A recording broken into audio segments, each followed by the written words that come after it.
oh, my name's not written on it, but like when everybody has basically the same thing, because it's all mass produced, how can you say it's not mine? I've got photos of just about everything I own, and that's because of that.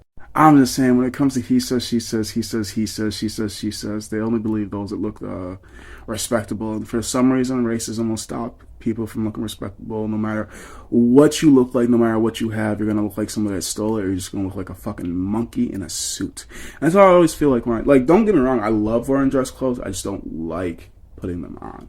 As in, like, the same thing with, like, wearing clothes. Like, I don't mind wearing clothes, but if I had to choose, I would be naked 24/7.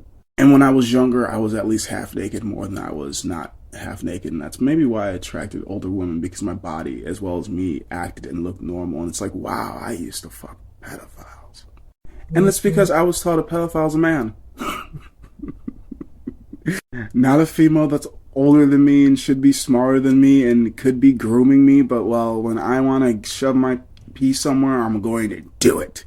And she agreed, so no, I wasn't molested. I was having fun. And I wasn't groomed properly.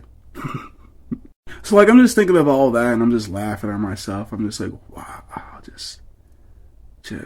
we look so fucking lonely. Because how I think about it is, I'm aware to the point where I feel like sometimes I'm like the backseat person in my own life. As in, like, I will be aware that I'm having a freak out and try to tell myself to stop having a freak out, but I'm also aware that I have to go through freak out to stop having a freak out. So it's just like, well, at least I'm not hurting anybody. At least I'm not in anybody's way. At least all the things. Because life won't tell you this, but they really mean it. You can't be an inconvenience in life.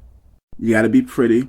You gotta be useful. You gotta be adaptable. You gotta be able to do something. But if you're just gonna be a fucking liability, if you're going to be an obstacle, you better look like you needed to be that obstacle. Because how dare you be a blind, disabled person? And what I mean by a blind, disabled person is you can't tell until you know. And then when you know, it's just like, well, if society can't tell, then I can't get in trouble for treating this person like hell. But some people aren't like that. Some people are like, well, I'll treat you with respect, with care, with compassion. So long as you give that to me, that's all I ask in return, that you treat me like I treat you. Especially if you don't know how to treat people, because some people just, ooh.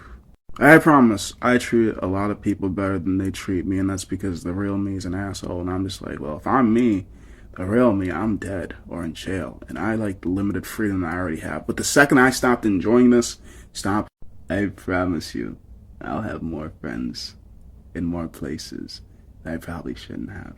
That's the cool thing about me. I don't want to go anywhere, but I can make friends everywhere I go. Even in race communities. I still don't like niggers, but